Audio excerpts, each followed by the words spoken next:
Hello guys, Foxy here. This will be part 11 to What If Izuku was a wolf dog in The Walking Dead. Now, I am not going to go into detail of what has been happening so far and why I haven't been uploading. I will just sum it up. 1. Had to delete my CapCut. Tried to download it again, couldn't download it, had to wait and searched for more video apps that I could use. None I liked. Today, found CapCut again, downloaded it immediately, and now making a video. Now, I will be trying to upload this one as soon as possible, and I am working on, the storybook of What If Izuku Was a Wolf Dog. Now, the book version, or like the readable version, is very different. Like, first I have Izuku like being much older when he dies, and with a whole lot more detail, because I believe that in this story at least I left out one too many parts. And I already have one chapter finished. I just wanted to at least upload 5 chapters before anything. And I know I said a week, but I honestly have to get better at doing as I say. Well, that's one goal to work towards. I'll write that down as soon as possible. So like I said, I have 2 chapters. One's called The End Before the Beginning. The second chapter is called Laboratory. And if you guys think it's a good idea, I could just read this out on a later date. Like, I could do the summary version, or, you know what, I'm talking too much about everything else but this video. So, yeah. And you also will be hearing, like, pencil scratches and normal workable things. Yeah. So, yeah, just to let you know. Either way, we are going to get this boat on the road. I hope you guys like this video, or enjoy this video, I mean.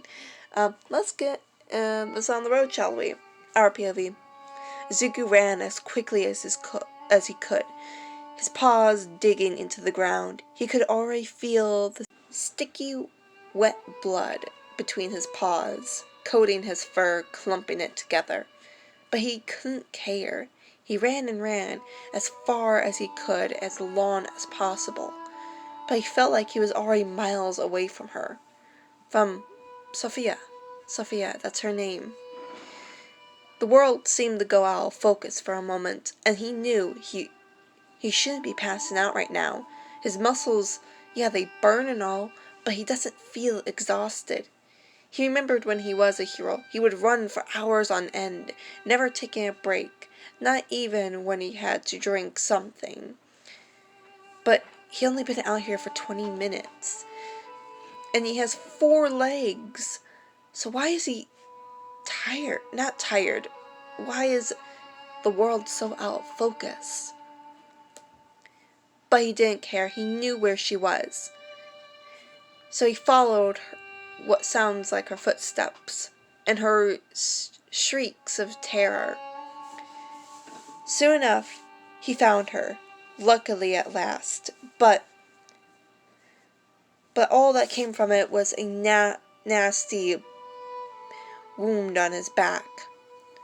He saved her, yes, but now he has a considerable chunk missing from him, but he will never regret it, never. But carefully as they could, they wandered throughout the woods. It was getting dark out, and now he doesn't regret what he did, but he only wished that he at least had some sense in leaving marks anywhere. He could follow his own footprints, yes, but, well, they did try that.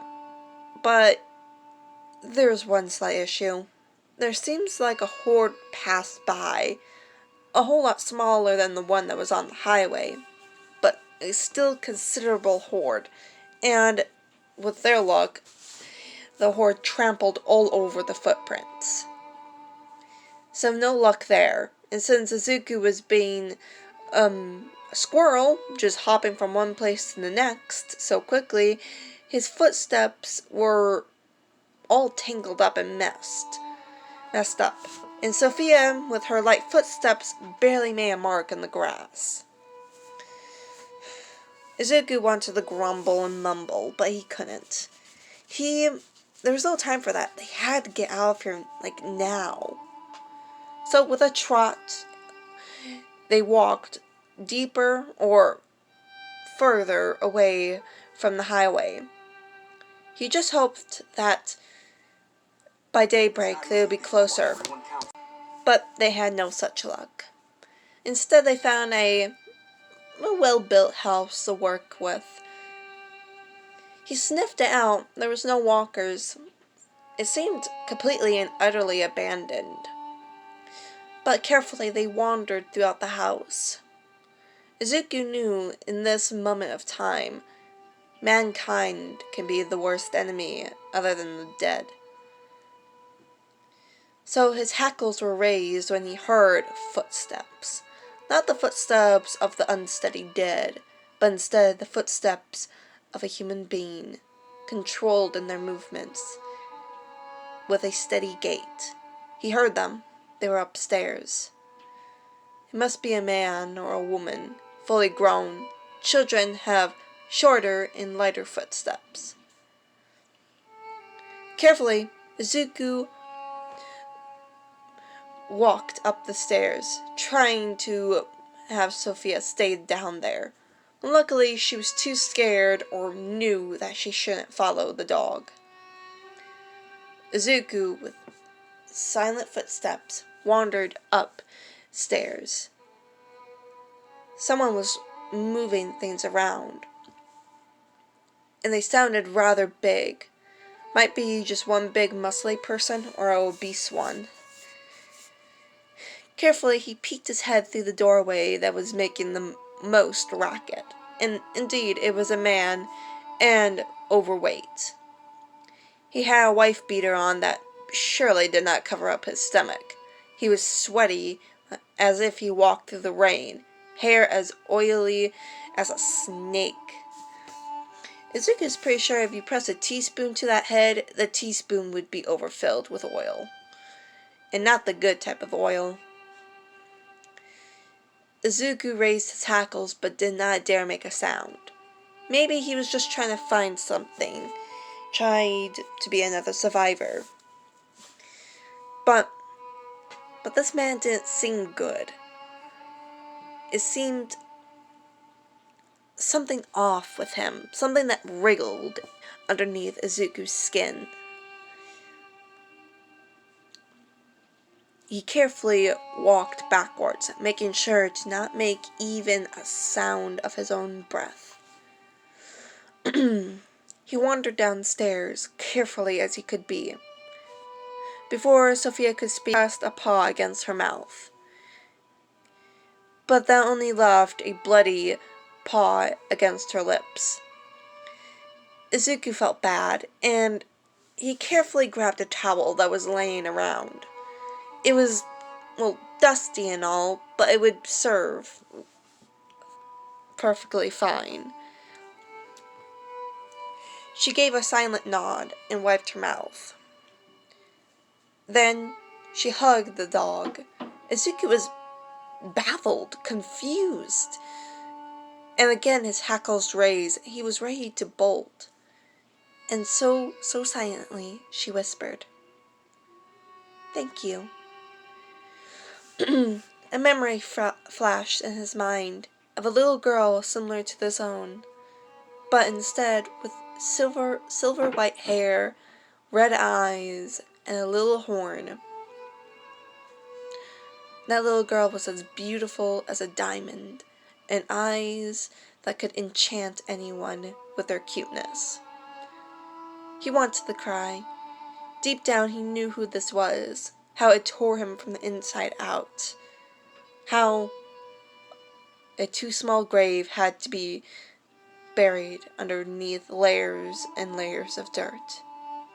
How even the gods above cried for this lost soul. An innocent soul that had the wrong hand dealt it to her. With a harsh intake of breath, he wanted to flee, to run as far as he could. But luckily, his musings were cut out by the large thumping of footsteps getting closer and closer to the stairs. Without even thinking about it, he grabbed Sophia by the back of her shirt and shoved her in what looked like a spice cabinet in the kitchen. He shut the door and stood guard by it, careful as he could be. His paws clawed into the wooden floor, waiting for the man to come, to see who he is. The man was clearly drunk, and Izuku did not know how he missed it. His unsteady footsteps were getting worse. Before, his footsteps were precise and controlled. He must have found something in that room, and now he's drunk. The man turned to him, beady dark eyes glaring at him. His face was, well, a face that only a mother could love. His hackles rise, his tail slightly in between his legs. He was ready to either bolt or to charge. And Izuku was never known to bolt when danger came to arise. The man, instead of yelling or screaming, instead grabbed the bottle of the beer? Wine? He had no idea. And the man dumped it on Izuku. Izuku was shocked. What? Why? His question was quickly answered when the man lit a match. Now, Izuku was dumb in many fields. Emotions, handling grief, sometimes in math, the very, very hard math. But he was not that stupid. When alcohol and fire come together, one massive fire will arise.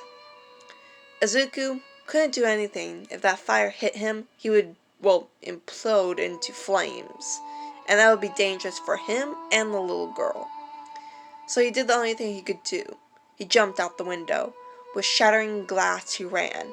The glass clung to his fur, digging into his skin. But he didn't stop. Instead he barked. He barked and barked as loud as he could. The fat man stumbled after him, yelling profanities and curses at him. But Izuku didn't stop. He waited until the flame was scorching the man's hands. When the match went out, he charged. He bit at the man's leg, taking him down with him. He clawed, ripped, and tore through the man's clothing and into skin. He aimed for the Achilles heel, biting through it. The man screeched in pain and anger. But now the man couldn't run. He weaved in and out through the sloppy attacks the fat, drunken man threw at him. But then he heard the shambling footsteps of the dead, and without thinking about it, he bolted into the house, slamming the door shut. He quickly grabbed the end of the couch, and slightly morphing himself into a bigger dog, he pushed the couch in front of the door, the front door, where the man barged out of before. The man screeched as he pounded on the front door, telling Izuku to let him in. He didn't listen. Instead, he wandered throughout the house, locking and barricading the doors. He could hear Sophia crying slightly in the spice cabinet that he shoved her into. He didn't and couldn't stop now. He had to barricade the home, or house, wherever this place was at the moment. But after it was said and done, he ran towards her and, as quietly as he could, opened the door, and in a flash picked her up by the back of her shirt again and ran upstairs, still with silent footsteps. And they got to the bedroom where the man once was, and indeed the man must have found liquor, because they were strewn all over the walls or floor. But it definitely looked like he threw some alcohol at the walls by the spatter of red wine coating it. Izuku sat her down on the bed. The man must not have been in here for too long. His scent doesn't permeate the air. Wait, scent! Izuku wagged his tail. He was so happy. His sense of smell was coming back, finally. He could, bark in happiness, but he couldn't. Not now, not yet. He had to wait.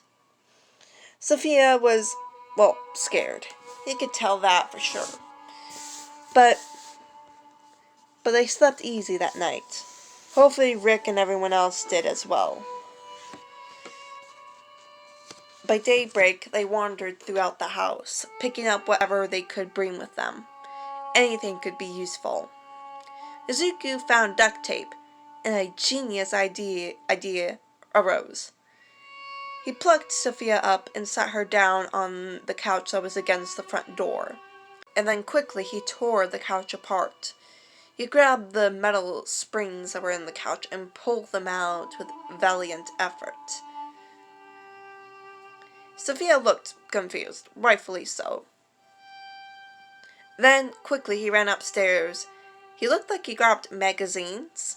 He set them down at her feet, ran into the kitchen, grabbed the unopened cans, and set them down at her feet again. Sophia looked confused, rightfully so. Izuku pointed at the food first, and Sophia carefully opened the cans. The first can she opened was of peaches. She was excited. She missed having sweet things, even though she wished to have some actual sugar, not fruit. But beggars can't be choosers. She ate the food quickly, scared that a walker may come through and they will have to run quickly. After the can was done, she set it down on the floor. He pointed at the second can, and again she opened it. This time it was filled with carrots. She was not looking forward to eating wet, cold carrots. But slower this time, she ate them with a grimace on her face. Her face seemed to sour from the texture and the coldness of the food. Izuku felt slightly bad for her, but not enough to pull the food away. She needed her energy after all. After the cans were completely and utterly empty, he pointed towards a hammer, then at Sophia, then at the bottom of the can. She, again looked confused. He rolled his eyes as he pointed again. Still, she didn't get it. This time, he rolled his eyes, grabbed the can opener, and flipped the can where the unopened side was faced up, and pointed at it again. Okay, it seemed like Sophia got it this time. So now both ends of the can were open. Now, Izuku knew it was probably not a smart idea, but he couldn't keep doing these stupid gestures. This had to be done quickly before the walkers barged in. He could already hear a few of them smacking against the wall, and his house looked to be abandoned for a while now. And the dry blood splatters don't help either. So, without much thought, he transformed back into his human form. This time, his hair seemed to grow that bit longer in between his shoulder blades, and his muscles seemed to ripple underneath his skin. Luckily enough, he had his shirt and pants on. Izuku would feel really awkward just transforming naked, especially, what the time period is now. Or situation. Either way, not a good idea. So, Izuku quickly, as he transformed, grabbed the ends of the cans, duct tape them so the sharp, serrated edges don't cut into her skin. Then he slipped the metal cans over her arms. They were loose, of course, but he was going to tape them onto her anyways. She looked shocked. Izuku knew why, but he couldn't care right now. After a half hour of manhandling, the little girl was completely covered from head to toe in duct tape, newspapers, magazines, cans, and whatever knickknacks he could find in order to keep her skin away from the dead. Now Izuku transformed back into a dog and bit at the armor, or the DIY armor that he made, and there was not a dent made. Well, there was a few chunks missing, but they could be fixed. Again, he transformed back into human and taped them up. He doesn't know where to go from now on. And the bullet shot that was heard throughout the woods didn't help either. He wanted to follow, but at the same time, could it be a rival enemy? Could it be... He doesn't know, nor does he want to know what happened out there. Sophia was sleepy. The long, exhausting day of worry and fear didn't help in the matter either. The bathing was only getting worse, though. And after like a good hour or two of talking about why he was the way he was, she seemed to be at complete ease with it. She even seemed to not care, only to be amazed.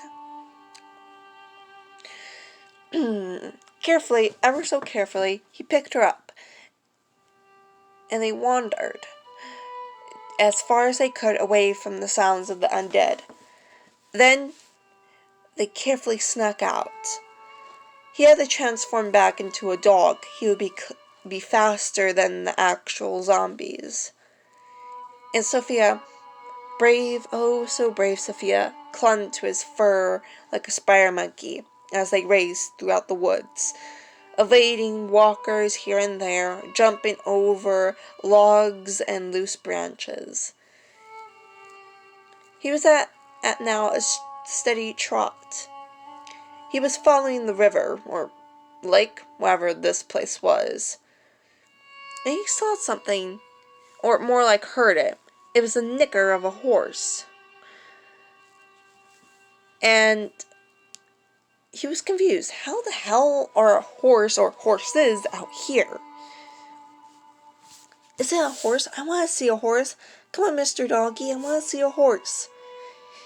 He huffed in annoyance as he followed. He wasn't annoyed at her, more or less at the name that she gave him oh so clearly. Mr. Doggy. She knows his name, but she also knows that he doesn't like Mr. Doggy. So, since she's coming into teenage years, the sass has already started kicking in. But he couldn't help but find the fond amusement of it.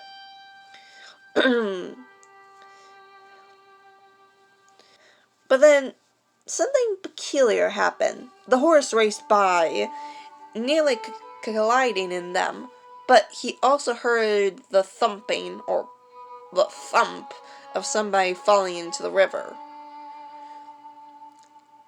And horse plus man equals horse rider, which means someone was just knocked off their pretty little horse. And since Izuku has a savior complex, he, of course, will be going and trying to find the person who fell off the horse.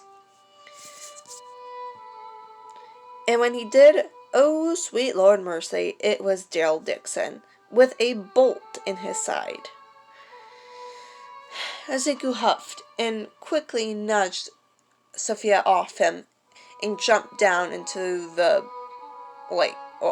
river, Luckily enough, Daryl was on the drier side of the river. Carefully, he walked over to him, and yeah, there was a lot of blood. But luckily enough, he found Daryl's crossbow. But then he heard it. The unsteady gait of the walking dead. There must be like 2 or 3 coming near him. Then Daryl started speaking something. Merle? He sounded so confused and lost, and his eyes were as dazed as they could ever be. Izuku felt dread coming up, and the dead were only coming closer. Now, this will be the ending of part 11. I hope you guys like it. Yes, it is kind of sloppy, at least in my opinion. I hope you guys like it. I will be making other videos, but currently, I have gotten 0 work done while making this video, so I sadly will have to stop, at least for today, and hopefully make another one tomorrow. But yeah, let's get this, well, hold on. I hope you all have a good day or night. Toodaloo, y'all.